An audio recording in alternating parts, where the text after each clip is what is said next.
I want to begin by saying I'm Chief Sean Dunn with the Martinsville Police Department, and I appreciate y'all being here. I know that we have a weather event reaching our region as we start this, so I really appreciate you taking the time to be here.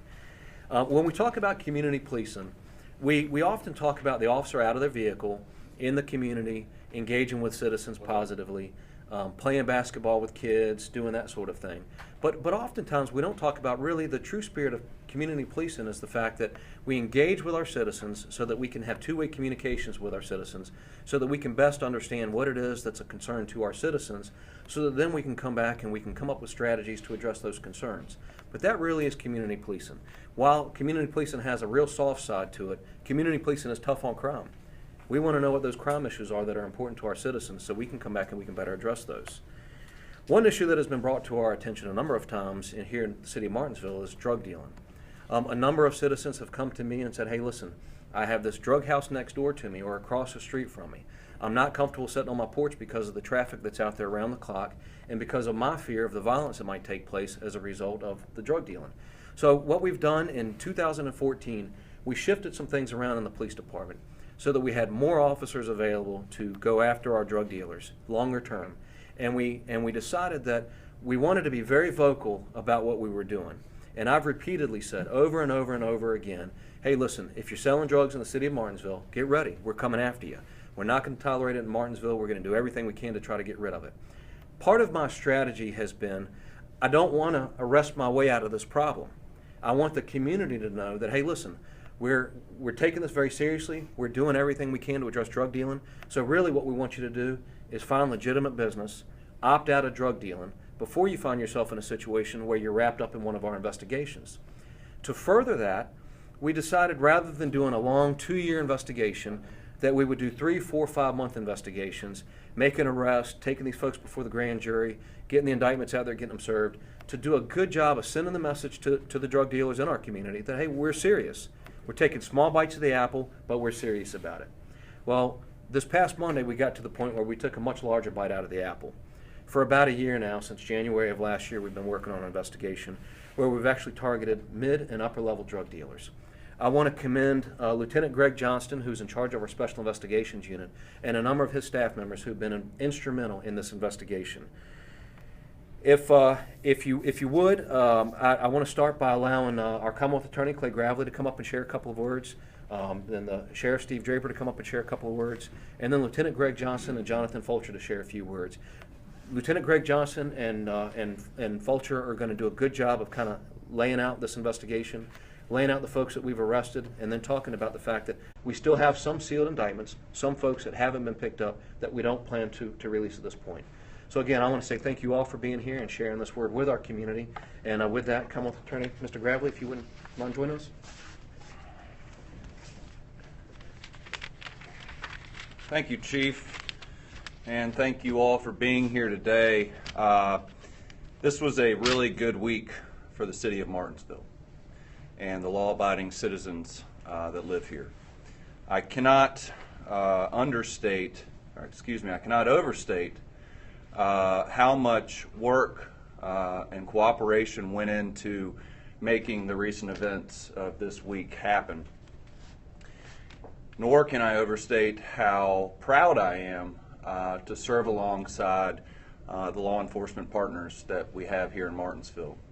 Chief Dunn and his department, Lieutenant Johnston and his guys in the Vice Department work tirelessly every day and have worked tirelessly to make the recent events a reality.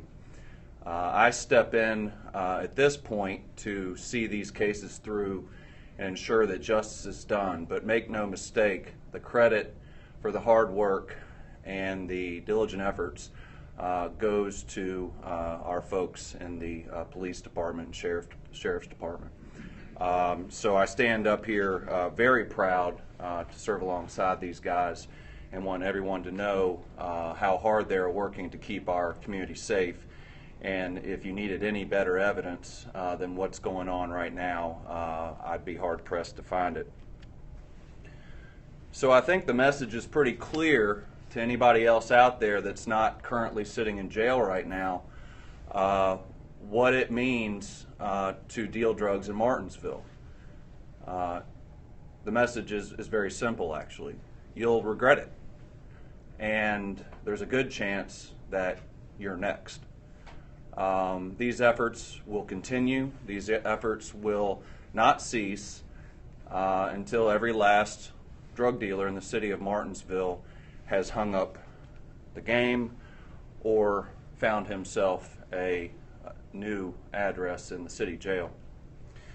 I will pledge to the people of Martinsville that I will continue to do whatever it is I can to support the efforts of Chief Dunn and his guys, and I will continue to look for ways in which we can ensure this community remains a safe place to live, work, and raise a family. So I will cease my comments and turn it over to the folks that matter here, but I want to thank everybody again for all their hard work.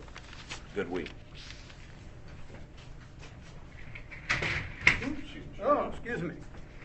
Well, I'll make mine very short because, again, I know we need to talk to, y'all want to hear these investigators. Again, just like Commonwealth Attorney said, we are so proud of the police department and the work they've done with this, and I want to sincerely thank them for the efforts they put into this. The people you're about to see that were indicted this week are going to make a significant reduction in drug activity in the city of Martinsville. This is very, very important to us, and it's something that the Chief Dunn had promised when he came here that he would be working on.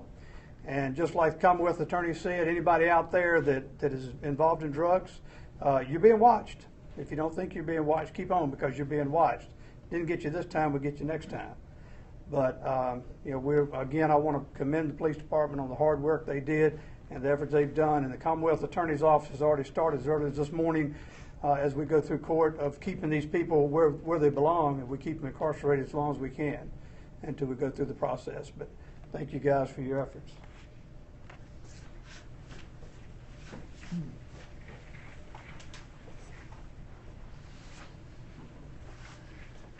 Good afternoon. I'm Lieutenant Greg Johnston with the Martinsville Police Department, Special Investigations Unit. These drug indictments in which arrests have been made throughout this week from the Martinsville grand jury that met on Monday, February the 8th, 2016. A large majority of these indictments were from an approximate year-long operation that began around January 2015. Indictments on a few of the individuals resulted from search warrants and a prior operation. The Special Investigations Unit personnel that were responsible for this operation and these indictments are as follows: Sergeant R.A. Boitnott, Investigator R.J. Barrow, Sergeant D.A. Mena, and Officer J.E. Fulcher.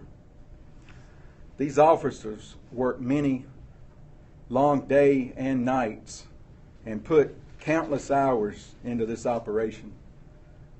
I would like to thank each of them for their dedication and hard work. I would also like to thank Special Agent Mike Salino of the Alcohol, Tobacco, and Firearms and Special Agent John Brazil from the State Police for their assistance in this operation. Our department reached out to numerous agencies that we routinely work with to assist us in an attempt to make service on these indictments that resulted from the grand jury on Monday. On the morning of Wednesday, February the 10th, 2016, these agencies represented met at the Martinsville Police Department in an effort to serve these indictments. As a result of this partnership, 14 individuals have been arrested on approximately 51 charges up to this far this week. I would also like to thank the following agencies for their assistance in this operation: the Martinsville Sheriff's Office, Henry County Sheriff's Office, Patrick County Sheriff's Office, Virginia State Police, the U.S. Marshals, ATF, the 911 Dispatch Center, and all the dedicated officers and support personnel from the Martinsville Police Department. I truly appreciate the partnership and close working relationship that we have with each of these agencies. Thank you to Clay Gravely and the Martinsville Commonwealth Attorney's Office. I would also like to thank Chief Dunn and Major Cassidy for their support and their leadership. Chief Dunn believes that illegal drug activity causes violent and other crimes to increase in our community, and he has been a strong supporter of not only the community-based policing, in which our officers spend a large amount of time interacting and working together with citizens to solve problems in our community, but he has also been a strong supporter of the Special Investigations Unit so that we can better tackle the numerous complaints that we receive from our city residents about illegal drug activity in their neighborhoods. We strongly believe that the arrests from this operation are going to make a major impact on illegal drug activity, not only in the city of Martinsville, but also in our surrounding communities. As Officer Jonathan Fulcher goes through the list of individuals that have been arrested this week from these drug indictments, you will notice that many of them are repeat offenders. Thank you. Mr. Fulcher.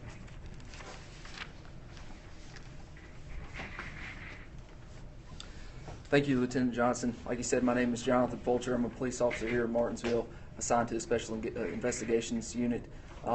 If I could draw your attention to the two screens behind me, we'll go through a PowerPoint slide showing the individuals who have been arrested up to this point. First one is Robert Jermaine Brown, charged with the sale of crack cocaine.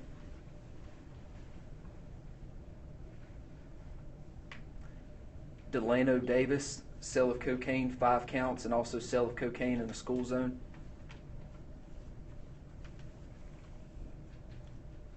Fernandos Finney, sale of cocaine, 5 counts. Vershawn Fitzgerald, possession of cocaine, which is Schedule 2.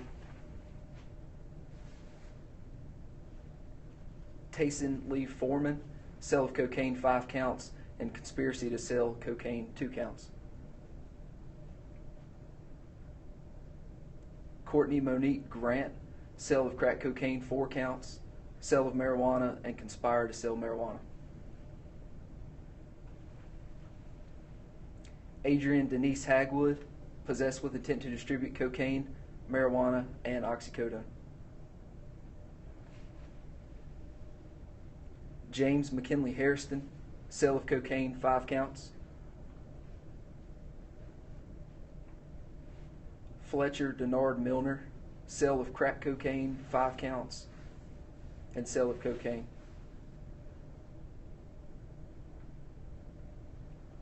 Joseph Maurice Nichols, sale of crack cocaine, 3 counts.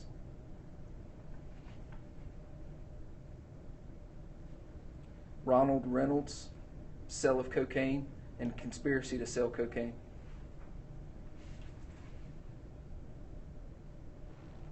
Joseph Lamont Taylor, possessed with intent to distribute cocaine, marijuana, and oxycodone.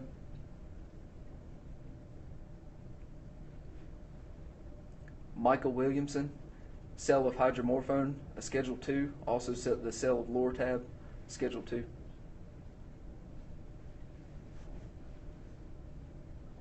Charles Savon Witcher, sale of marijuana and conspiracy to sell marijuana.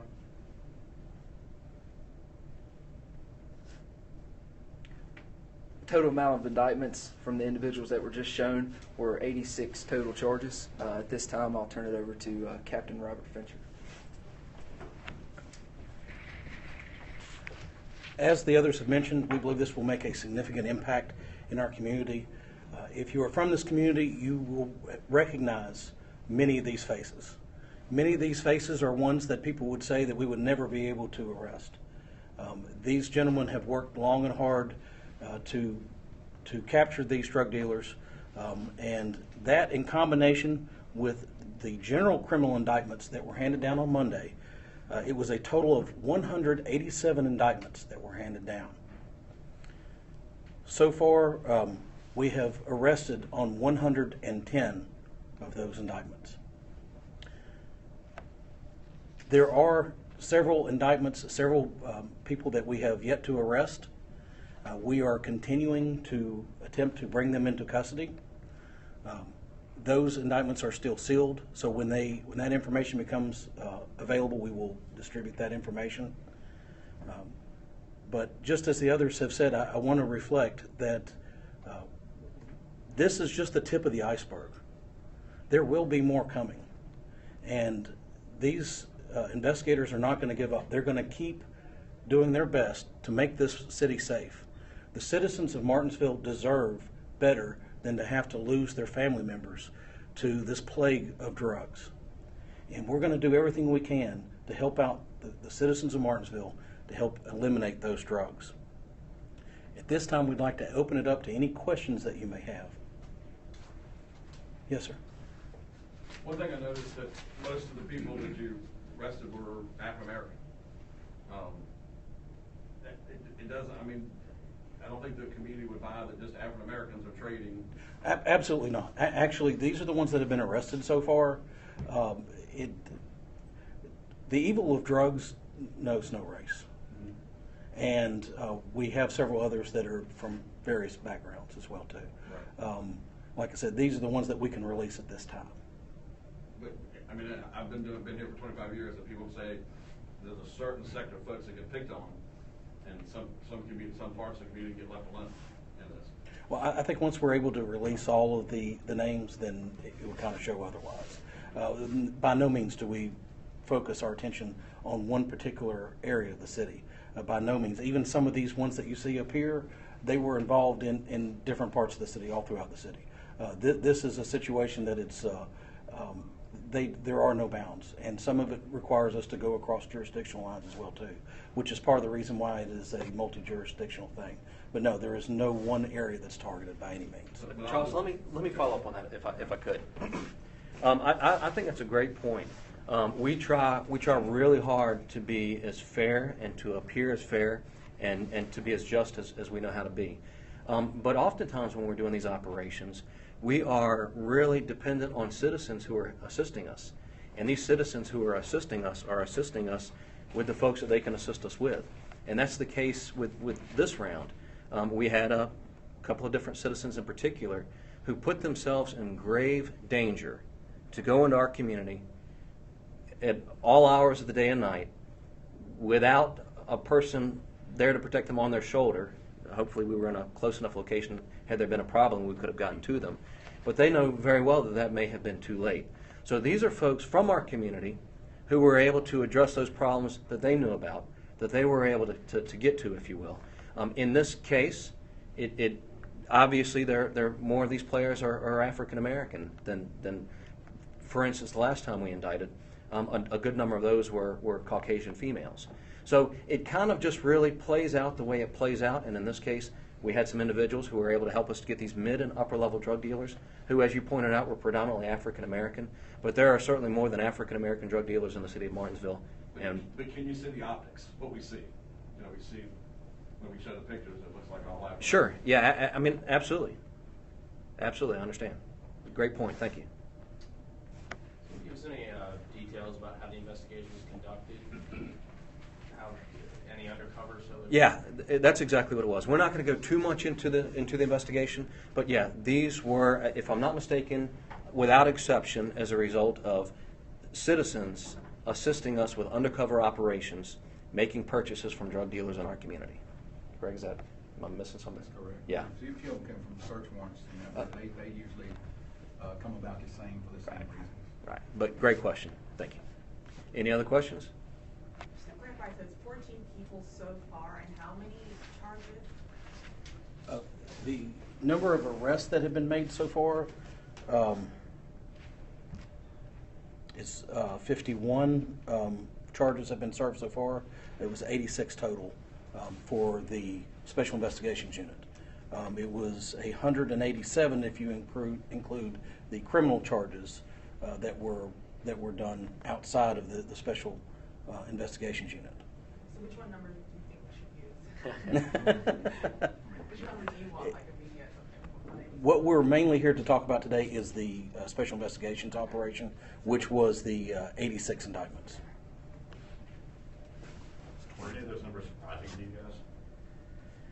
Yeah, I mean, to be honest, yeah, this round, we had hoped to have this thing wrapped up probably 4 or 5 months ago, but the success of this thing, and we just kept bringing additional folks into it and making additional buys, it really shocks me. I mean, I'm really surprised that in this short of a period that we were able to have this much success with an investigation of this nature. So yeah, great question.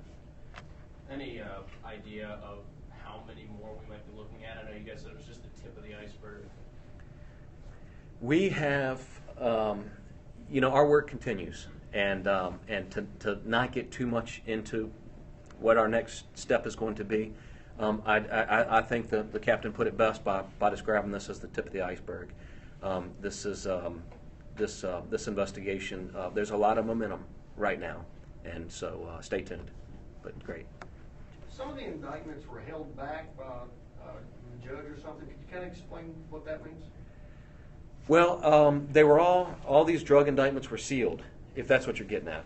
And the purpose of that is that we don't want at the end of the workday, prior to us having a chance to try to get our hands on some of these guys, for them to have an opportunity to know what's going on and to flee the area. We did have information this time that we had a couple that kind of suspected maybe it was in.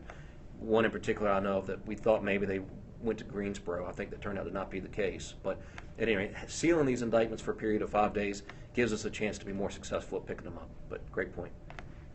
You and your department's been working laboriously to try to have that relationship with the community. Sure. Seems like it's working. Okay, thank you. Are you surprised that how the input and what you've been receiving from the community has helped with this case? Ron, absolutely. I tell you, we could not have done this without our citizens. Our citizens made this for us. And so I am surprised, pleasantly surprised. I'll tell you, we're in a situation where the dynamic across this country is, it appears that police departments and communities are somewhat at odds. And I'm here to tell you that that isn't the case in Martinsville. I feel like we have a lot of support from our community. I feel like we have a community that appreciates the police department very much. I think we're in a community where the police department wants us to be doing exactly what we're doing and going after those that are most prone to creating violence in this community, and that's these serious drug dealers. So I think we're on the right track. I appreciate the community's support, and I can tell you every day I've got an ear to the ground. I'm listening to what the citizens are saying. I'm listening to what the citizens are thinking. I want to know what folks want us to be working on. I want to know what they're thinking about what it is that we're working on. But so far, it's going over really well. You know, we had a coffee with cops last year, which I believe I recall seeing you at for a few minutes. And that's just the type of thing that we try to do so that we can make sure that we're not just hitting the target, but we're hitting the bullseye. I mean, we want as best we can ensure that we're getting policing right for this community. And I think we're doing that. I think our citizens think that we're doing that. So I appreciate you for bringing that up. Ben? I've heard the comment made that this was the biggest drug bust in the city in 25 years. I was wondering if anyone on the panel would... Greg, would you mind speaking to that? No, that probably wouldn't be correct as far as in the numbers of indictments and people. We have had some larger ones. So, 99, 2000, I think, was a pretty violent year for us, and it seemed like that one, and I think it was around 2006, 2007. That was a pretty large one. So but what the chief had talked about is we got a little bit different strategy now. Instead of going over a long period of time and running the operations or several operations together, and then indicting over a period, maybe not indicting for a year or a year and a half, and then do indictments. We've done several indictments back to back to back, so the numbers do add up, for this operation a lot more than what we're going to show or what's going to come out this time. You'd have to look back over several of the last few indictments that we had and put all of that together, where normally we might have done that in one operation. We're spreading it out, and we're doing more each time now, instead of just putting it off where the community may look at it and think we're not doing anything because it's taking so long before we do any drug indictments. Now we're spreading it out, and that creates other opportunities for us too as we pick those folks up. Yeah, I'll add on what Greg just said. Chief Dunn came to me very early on after he took his position, shortly after I took mine, and we discussed this concept of getting these drug indictments specifically out more frequently, because what happens if you only bring these out once a year, even though you're going to have a large amount of them, the message is in that interim that nothing else is going on. So I think I have to give Chief Dunn credit for raising the issue, and what we've done is essentially started to bring out the drug indictments at the quarterly grand jury. So now we're having them come out at least 4 times a year on a regular basis, which has the intended effect of sending a message that these are ongoing and there is a constant supply of information to the community that we're working hard to fight the drug problem. So. That, and it also it's a balancing act. It's a juggling act when we're dealing with narcotics investigations, because they do take time. But if you take an extended time period to run a really long undercover operation, how much damage is occurring in that neighborhood in the meantime? How many neighborhoods and how many lives are being destroyed? So that's why Chief Dunn said, let's step this up. Let's do it quarterly, and it allow us to prevent these neighborhoods from having this huge negative impact while we're waiting on the next round of indictments. That the sooner we can get out there and get these drug dealers off the streets, then hopefully the less chance it will have to have a negative impact on the neighborhood. Yes, I have a couple questions. Can you tell me the total number of people charged on the 51 that have been served so far, and the total number on the 86, the number of individuals? Okay, the total number of people on the drug charges, it's 14 people with 51 charges. Okay. Out of the 86, how many people will be total? That's of the 86 drug charges. Right, but if you include the other, the ones that have not been served, Oh, what's the total number of people? well, we're actually, at this time, we're not releasing the number of those because, like I said, those are still sealed information. And when that comes out, we will release it. And we're actively working on arresting them. Even right now, we've got a team of officers in Danville that's attempting to make service on one of these charges. My other question is there any connection between any of these people that have been arrested or will be arrested and the 2 recent murders? The one here in this county of Mr. Turner and the one in Rockingham County, Mr. Baker? As far as those investigations go, no, these drug indictments are completely and separate from anything dealing with those. Paul, no connection that we're aware of. Okay.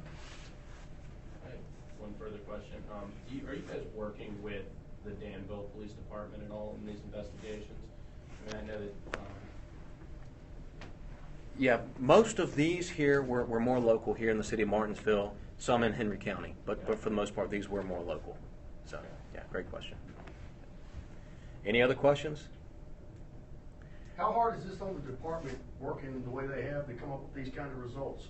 How tough is it to keep them motivated, and what kind of training are you looking at to help them stay motivated? Chad, keeping these guys motivated is not a challenge.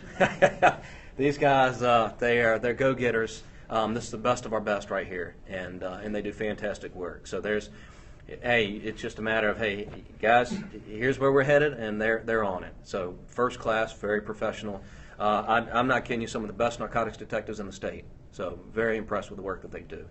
But as far as keeping them motivated and moving forward, it's just a matter of, like this case, it spread out. It got to the point where we finally just had to say, hey guys, all right, let's cut this off.